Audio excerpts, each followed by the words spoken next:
আজকে মাসুমের কাছে পুজোর মধ্যে যেতে হবে তো ঘুরতে, অ্যাডভেঞ্চার পাগল দাদাদের জন্য গাড়িটা বিক্রি হয়ে গেছে, তবে কি এনে দিতে পারবে? অবশ্যই দাদা, চলে পুজোর মধ্যে ফের দুখানা। কত টাকার মতো চলে এরা ধারণা বাইরে। দাদা ভিডিও দেখে দাদা বুক করেছে, এখনো আসেনি। মানে আমার ভিডিও দেখে? তোমার ভিডিও দেখে না পিতলের ভিডিও দেখে না অরিজিতের ভিডিও দেখে?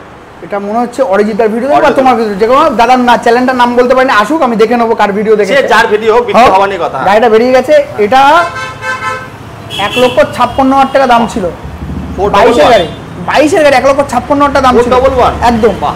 দাদা ভিডিওর মধ্যে বুক করেছে বলে দাদার জন্য ডিসকাউন্ট করে 1,55,000 কোনো বিল আছে দেখে নিতে পারো। আচ্ছা, তাহলে এরকম গাড়ি কত টাকা ডাউন পেমেন্টে দিচ্ছ? 50,000 টাকা ডাউন পেমেন্ট পেয়ে যাবে। 50,000 টাকা লাদা ঘুরে আসবে। আচ্ছা, এগুলো 90,000 টাকা, 90,000 টাকা, 90,000 টাকা। 23-24-এর গাড়ি, কোনোটা কয়েক মাসের গাড়ি আছে, নাম ট্রান্সফার ফটাফট হয়ে যাওয়ার কাছে, এই নিয়ে কিছু বলবো না। স্ক্রিনে দেওয়া নাম্বারে কল করে বারাসাত। হোম ডেলিভারিটা কি করছো?